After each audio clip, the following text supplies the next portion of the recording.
السلام عليكم ورحمة الله وبركاته. كل عام وأنتم بخير، ونتمنى ربنا سبحانه وتعالى يفرجها على كل الناس المظلومين في الفترة القادمة إن شاء الله.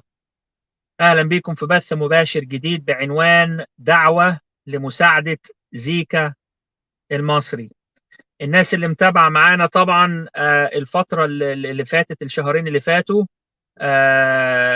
يعني سمعنا ان الاخ زيكا المصري اللي هو معروف باسم محمود عبد العال، ده اسمه الحقيقي، وطبعا الاسم انتشر علشان الظروف اللي هو مر بيها، ان هو تم اعتقاله في الجزائر. ودلوقتي زيكا محتاج مساعدة مننا. للأسف أنا كنت بحاول ان احنا نلم الموضوع كده من غير ما نطلع بث مباشر، ولكن للأسف ما قدرناش نخلصه بالعدد الصغير اللي هو شارك معانا في ان احنا نحاول نساعد الراجل ده.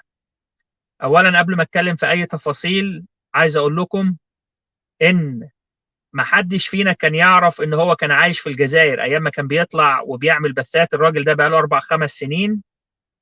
الأخ زيكا طبعا يعني يعتبر من أصغر الشباب سنا في الناس اللي طلعت عملت بثات مباشرة بوشها واتكلمت والكلام ده كله.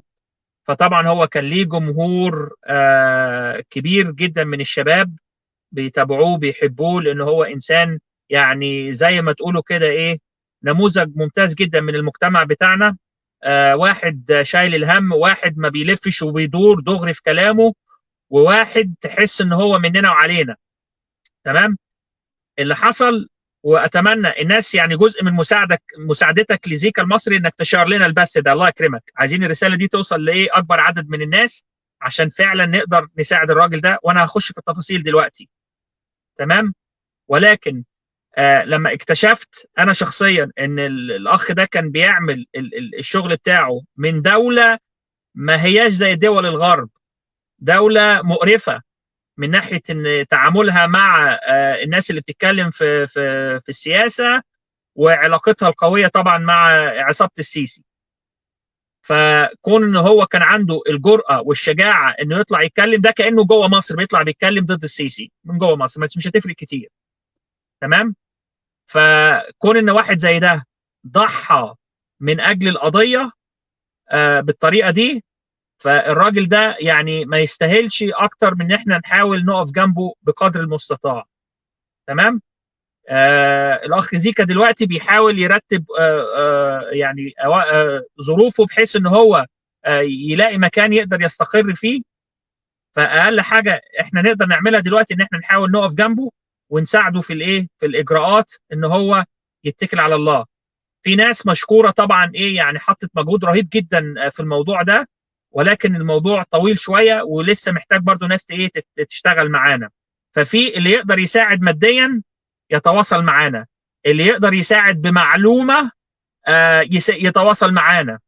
يعني الراجل محتاج مثلا محامي، اذا في حد يقدر يوصلنا بمحامي كويس يتواصل معانا. اذا واحد يقدر يساعدنا في الموضوع بتاع اللجوء يتواصل معانا. تمام. اذا واحد يقدر يتواصل يساعد ماديا برضه يتواصل معانا، ده جزء مهم جدا. ولازم نحاول كل واحد يعني يحاول يساهم بقدر المستطاع. تمام. الراجل مر بظروف صعبه جدا بسبب انه بيطلع وبيتكلم في الثوره. والناس اللي عاده بتطلع بتتكلم، اذا كنت بتعمل بث مباشر او اذا كنت بتشارك حتى في البثات، فانت كونك كانك بتعمل بث مباشر، بس طبعا نسبه الشغل بتبقى ايه اقل شويه. ولكن انتم عارفين الناس اللي طلعت واتكلمت ان بيبقى في ضغط نفسيا عليك وعلى اسرتك. والاخ زيكا من غير ما نخش في تفاصيل كتيره حصلت مشاكل بينه وبين اسرته بسبب ان هو يعني، او سبب كبير من المشاكل اللي بتحصل في يعني في حياه الواحد انه البث المباشر ضغط نفسيا وبتاع.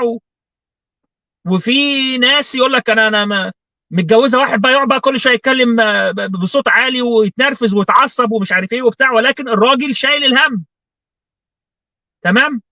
فهو مر بظروف صعبه في حياته الشخصيه بسبب التضحيه اللي هو ضحاها علشان الناس اللي بتعاني.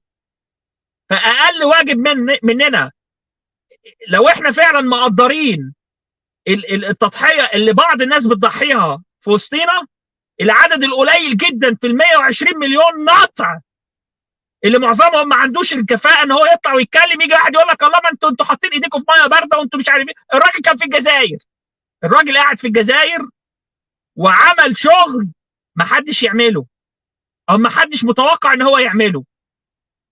فالرجاله بتطلع في وسطينا اهو. السؤال بقى، هل احنا هنقدر الشغل ده ونقدر الرجاله اللي في وسطينا، ولا نسيبهم ونوصل رساله لبقيه الناس ان اللي هيضحي في وسطينا مش هنقدره ولا هنعمل له حساب ونسيبه ايه يمشي في التهلكه؟ والله العظيم ما هنشوف مصر في القضيه بتاعتنا دي الا لو احنا فعلا بدانا نبطل انانيه ونفكر في غيرنا. وانا بقول لك اهو بقدر المستطاع يا اخي، اقل حاجه تقدر تعملها دلوقتي انك تشير لنا البث ده. لو انت مش قادر لا تساعد بمعلومه ولا تساعد ماديا، شير لنا البث ده، يمكن ربنا يجعلك سبب في ان انت توصل الرساله دي لواحد يقدر يساعد. تمام؟ وانا مش عايز اقول لكم انا شخصيا لو حصل حاجه لزيكا يمكن ما تشوفونيش تاني، مش هتشوفوني تاني بطلع بعمل بث مباشر ولا هتكلم في القضيه ولا هدخل كلاب هاوس ولا هتكلم خالص. عملنا اللي نقدر عليه، اتضغط علينا الكتير بما فيه الكفايه.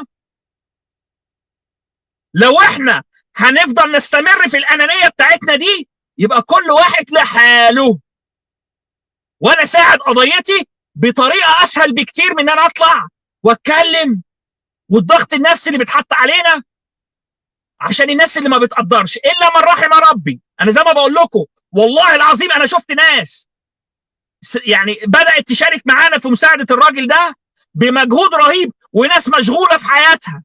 عشان يجي واحد يقول لك انا مش فاضي انا مشغول، لا، ناس مشغوله وعندها ملتزمات كتيره وعندها مسؤوليه كبيره وعندها اسر، ولكن الناس دي ربنا سبحانه وتعالى هيبارك في حياتهم وفي اسرتهم بسبب ان هم فكروا في غيرهم. هو ده ديننا يا جماعه، هو ده المبدأ بتاعنا، وهي دي قضيتنا. كل ما نبطل انانيه ونفكر في غيرنا المحتاجين كل ما ربنا سبحانه وتعالى هيفرجها علينا، وان شاء الله رب العالمين هنشوف النصر. اديكوا شايفين اهو، لا بطلع بعمل بثات ولا نيله، كل فين وفين لما الواحد بيطلع بيقول كلمتين، ولكن لما الواحد بيطلع بيبقى طبعا ايه مضطر انه يطلع عشان حاجه مهمه.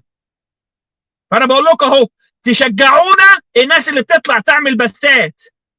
انا عمري ما طلبت من اي حد اي حاجه في ال6 سنين اللي فاتوا دول، دي اول مره ويمكن اخر مره، لان فعلا قضيه تستاهل ان احنا نشتغل. فمطلوب منك شير البث، كلم الناس اللي حواليك، تواصل معانا شخصيا لو انت عايز تساهم، وان شاء الله رب العالمين نقدر ننقذ الراجل ده اللي ضحى في ظروف المفروض انه ما يطلعش يتكلم فيها، ولكن الراجل عملها ليه؟ لانه انسان بني ادم. وانا شفته لما بدأ يطلع يتكلم ما بنرتبش للموضوع ده يا جماعه، ده هي بتحصل كده لوحدها. بتخش بتشوف بث مباشر، بتستمع لواحد تاني، واحد بيأثر عليك، بتحس بالذنب ان ما بتعملش حاجه، فالناس بتطلع بتتكلم. فاقل واجب علينا ان احنا نساعد الراجل ده في ظروف صعبه بالنسبه له، ظروف صعبه جدا. وانا بقول لكم اهو يمكن ده بيبقى اختبار صغير لينا، علشان لو احنا فعلا عملنا الصح وقمنا بالواجب هنشوف النصر من عند ربنا سبحانه وتعالى. ما عملناش كده هتشوفوا انيل من اللي انتوا بتشوفوه في مصر النهارده. في دول بتمر بظروف اسوأ من مصر. واحد يقول لي في حاجه اسوأ من اللي بيحصل في مصر؟ في لما واحد يرفع عليك سلاح ويخش عليك محل دكان تكون انت شغال فيه ويموتك، يضرب في دماغك طلقه عشان 100 جنيه عشان يعرف يعيش، يبقى ايه؟ يبقى في دول اسوأ من مصر، ودي مرحله يمكن مصر هتخش عليها لا قدر الله لو احنا ما اشتغلناش في الفتره اللي جايه دي. مش عايز اطول عليكم. مره تانية تواصل معايا شخصيا لو انت ما تعرفش زيكا، واسالني ازاي نقدر نساعد الراجل ده. وطبعا عشان ظروفه الامنيه وكده في شويه ترتيبات لازم نعملها. تمام؟ اشتغلت معانا جزاكم الله كل خير. مش قادر تساهم معانا في اي حاجه، شير البث يا جدع. هقول لك ايه، يعني انت دلوقتي دخلت وسمعت البث، واجب عليك وهتسال يوم القيامه ان انت جات لك فرصه لحد عندك ان انت تساعد في الخير وما ساعدتش. الفرص دي ما بتجيش كتير يا جماعه. ويعلم الله سبحانه وتعالى انا شخصيا بحاول اساعد على قد ما اقدر، وما اقدرش اعمل الموضوع ده كله لوحدي.